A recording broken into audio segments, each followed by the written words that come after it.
Good morning, everyone, and welcome to Opera House Arts Coffee on the Couch program. I'm Joshua McCary, Director of Education, and Coffee on the Couch is a weekly opportunity for Opera House Arts to invite a celebrated community member into a conversation.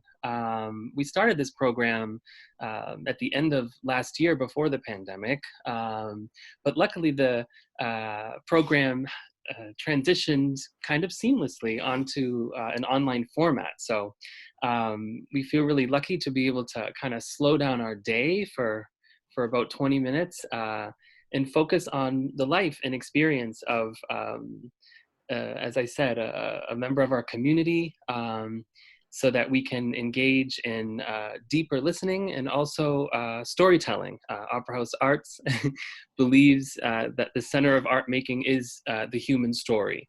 So today's guest is Carla Guenther. She is Maine Center for Coastal Fisheries Chief Scientist.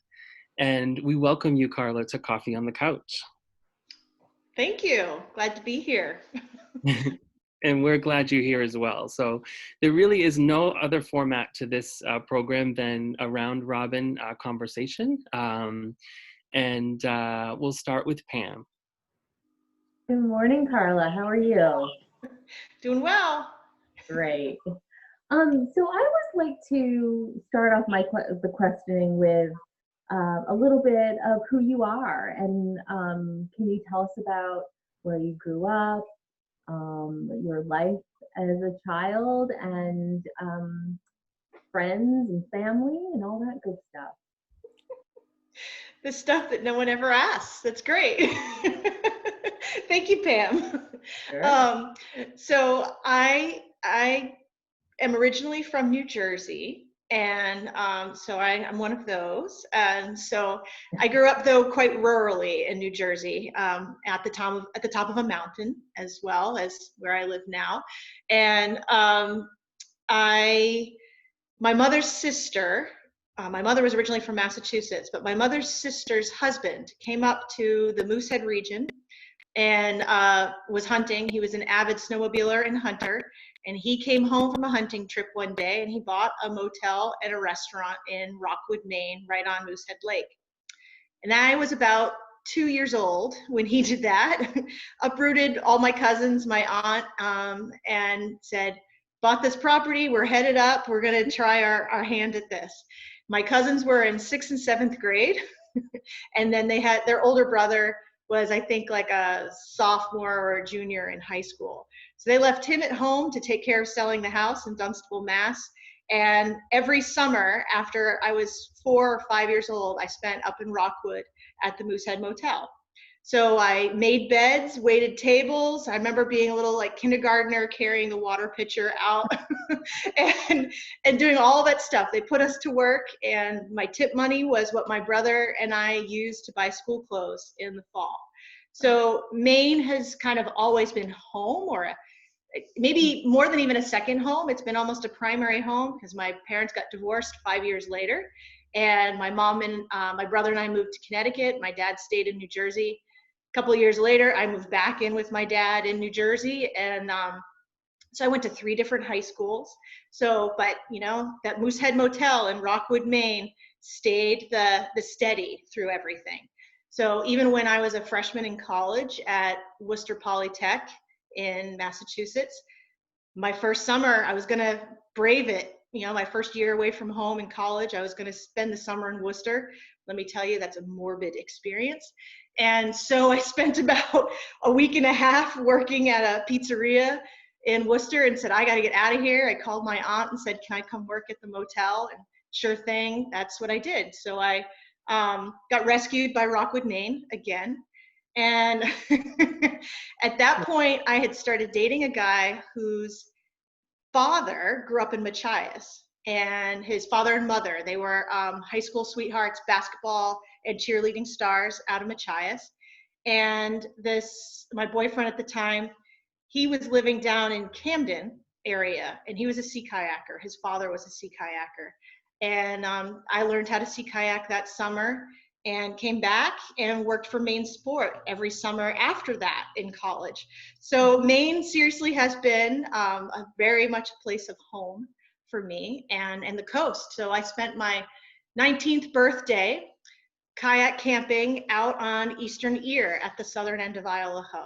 So ironically, I came back about 20 some odd years later, and well, not quite 20, but and ended up, now I'm married to someone who, that's where his grandfather was established and the fishing area that he grew up fishing.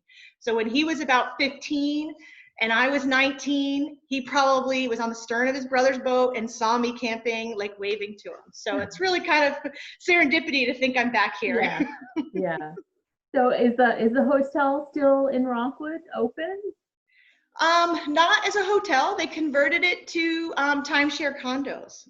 Interestingly enough, my aunt has since passed. My uncle has moved down to Florida, but my cousins ran it for a long time. And you know, I'm no stranger to the challenges of employment in Maine, and the Northwoods are actually maybe more challenging even than the coast. So I know my aunt struggled with staffing the motel and the restaurant a lot. And the restaurant, definitely, there'll be someone who'll come in and want to run the bar, someone who'll come in and try their hand at restauranteering. It's a tough place to make a go of it. Yeah, yeah. It's a beautiful place, though.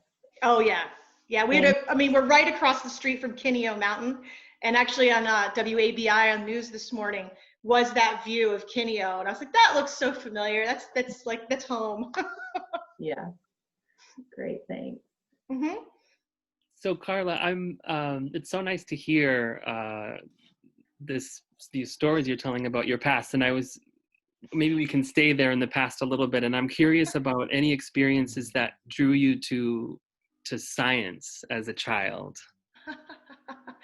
Well, many, I will say. So my father's an engineer, and my mother actually studied computer science when she went to college right out of high school. She didn't stay there, but that's what she studied. And my dad, I'd say, he traveled a lot when I was younger. My mom was a stay-at-home mom with my brother and I. And again, we lived in a pretty rural area in the woods. So we explored making mud pies and all that stuff. And I think my mom remembers me like freezing insects in the ice cube trays. So like I was always really into that whole like idea. I must have learned about amber preserving prehistoric animals or something. And so I was trying to do that with the ice cube trays. I don't remember it. She does. So I was pretty young. And then I remember when Sally Ride, the first female astronaut, went up into space. I remember I wanted to be the first female astronaut. And so I must have been 6 or 7, maybe. I have to go back to that. But I was so fascinated with space and wanted to be the first female astronaut.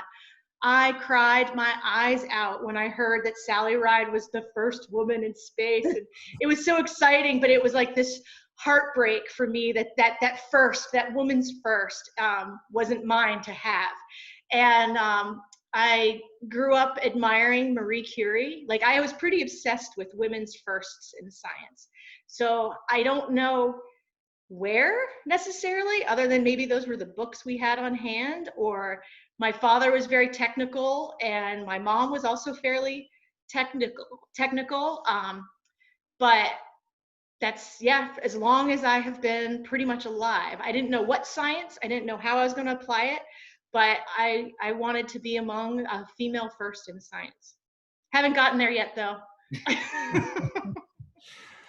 My mom wanted to be the first woman to give birth in space, and she didn't achieve that, though. No, she didn't get there. No. Carla, I'm wondering how the pandemic has affected your work and the work of MCCF, and how you've had to adapt to these strange circumstances. Yeah.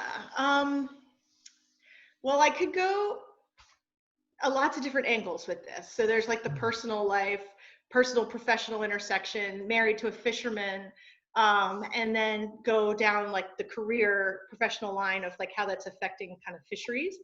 But I'll start, I guess, with personal and then expand out through those different layers. Great. So for my husband, my 3-year-old daughter, and we had just gone to the Maine Fishermen's Forum the first weekend in March, as it is every year. And we had planned a vacation to Mexico upon the return, and with friends of ours. And, you know, we had an Airbnb lined up and all this stuff. And it was like 2 years in the making to kind of coordinate having a kid that was kind of old enough and just finding the time in a fisherman's schedule to get away. So we were hell bent. Like, we know COVID-19 is here. We were just at the Fishermen's Forum. Everybody was doing elbow bumps, but we were going to do it. And there were no, you know, cases in Mexico at that point in time. So we went, and the world changed basically 3 days later. So we got fine through the airport, got to Mexico, beautiful little island, got to our little oasis, and we're getting reports from home about how much was changing, how the lobster price just overnight dropped. There were no markets to China, how here on island there was no toilet paper, you know, the whole works. So I was really close to saying, if I had my computer, I would stay here. Like, the Airbnb, everybody's canceling their Airbnbs. We have a place we could be for like the next 2 months and just ride this out. We had already learned that Cameron's school was canceled. My office was closing, but we were supposed to be working from home. That fishing wasn't worth it, and Dominic's boat was hauled out. So we really were like, why even get on a plane right now? But we did. We were kind of like the last plane allowed out of Cancun, and came home. And since then, granted, you know, March, April is kind of slow for fishing anyway, but Dominic kind of instantaneously became the primary care dad and parent. And I was working full time in the guest house, which is where I am now, which is why it's pretty echoey, because it's unfinished. It's pretty raw. But this became my office where I could hide from my 3-year-old and try to work while she was at home with dad. And it's been great for their relationship initially, but it also has taken a toll. Like, about a month ago, it was definitely like oil and water, and she found out where mom was hanging out and was coming over here a lot. So that made things kind of hard. So professionally, I've been working all along. Dominic's been fishing when he can get out.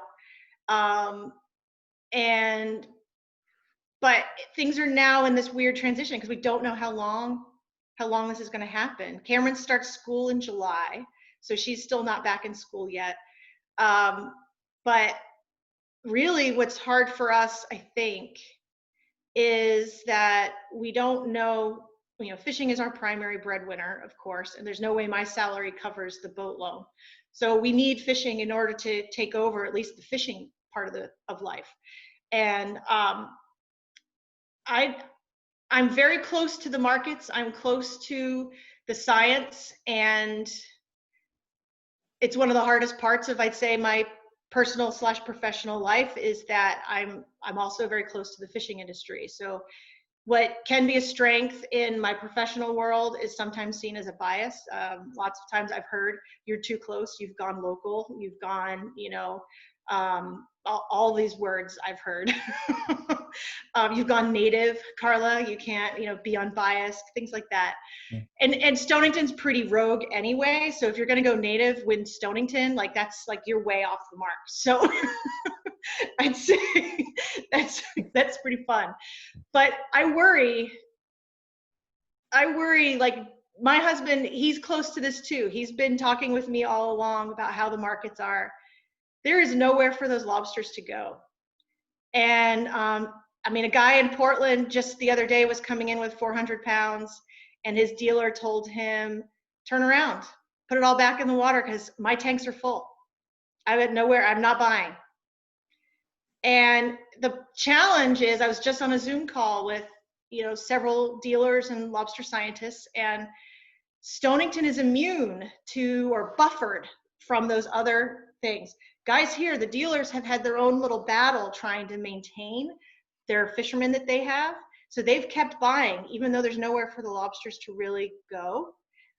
They've managed to eke out some direct markets here and there, but this has been a slow period. When the shed hits, all we can hope for is a late shed this year, and hope that the restaurants and the other markets slowly start to kind of become more in sync with when we can go get lobsters. But if the lobsters come early, like anytime in June with any really big push, we'll be looking at probably throwing them back overboard. And again, Stonington's buffered. You know, all of our dealers, they wanted to not buy in March, but Shaftmaster was still buying. So what's Huey going to do? What's the co-op going to do? They're going to say, I'm not losing my boats that are fishing right now to Shaftmasters because he's pulling money out of somewhere. So it created this little competition among the dealers that they all had to keep buying, but they were buying for what? And so they were able to scramble and get that going. But I don't know what that impact is going to be overall. Canada's now come online. The price is dropping. It's going to be interesting. And there may be regulations, but I don't know. This commissioner doesn't totally have the authority to regulate for markets. He can only regulate for biological reasons for the resource. But you could make the argument that it's a harm to the resource to keep fishing when it's going nowhere. If you could leave it on bottom for, say, another 3 months, that's the part of the problem, is we don't know how long the markets are going to be strained. But leave the animals on bottom, and you may be, but then we also have the problem that we have only fishermen. We have a good size of the fleet only fishes in the summer months. So do you give up what they could do and they can't go later to take advantage of that risk, or that, I want to say that loss? We've got a pretty big thing happening. And then I'll just tie back to, like, being an academic woman and having a kid at home. There's been a few papers put out about it, and it's kind of like a large duh about how professional women are the ones who have been most affected by these stay-at-home. Luckily, my kid isn't homeschooled. She's too young to be homeschooled. But I can guarantee you it wasn't going to be my husband schooling her if she was in class. So it would have been a very different story if she were even just 2 years older. So I'll end it there. It was a little but. Carla, for those who don't know what MCCF is, or Maine Center for Coastal Fisheries, yeah, can you give us a little synopsis of what you guys do and what your mission is? Sure. Our mission is to secure a sustainable fishing future for communities in Eastern Maine and beyond. So in as much as what we learn here in our little petri dish of Eastern Maine and can be exported to other small scale fisheries and community dependent fisheries, we try to promote what we learn here to those other places. So that's our mission. I'm the chief scientist, and I've been there for, I guess it's 11 years in July. And I started when I finished, right after finishing my PhD in California, working with the lobster fishery out there. I came here recruited to be the community liaison, which was really literally, going out to the docks, talking to fishermen, bringing their ideas, their observations, their challenges back to our office, maybe to DMR, maybe to legislature, maybe to academics at the university. And so I have filled this translational role primarily. I've shifted now from that position to some other position, and now I'm the chief scientist. So the organization itself, we don't do primary research, so it's a little hard to define what a chief scientist at an organization that doesn't do research is. But we're figuring that out. We have a new program that's in coordination with the Northeast Fisheries Science Center, so the federal fishery management entity of NOAA, and the state Marine Department of the State Department of Marine Resources, and us, to look at creating a ecosystem-based management framework. So what that means is ecosystem-based management. It's just like 4 words that mean nothing until you make them mean something. But it's this newish 30-year trend in fisheries, but fisheries move very slowly. And we're starting from the bottom up where let's talk with communities, let's talk about community resilience, what we need. One of the things we need in Eastern Maine, where fishing really matters, is diversification. We need to have access to a diversity of critters, of fishing opportunities, of natural resource-based economies. So that's kind of where our conversations are starting. And I'm in the process right now of identifying with community members, with kind of interview processes and focus groups where we want to be. I guess that's it. They're really fast. Well done. Yeah. How are we on time? We are out of time. Okay.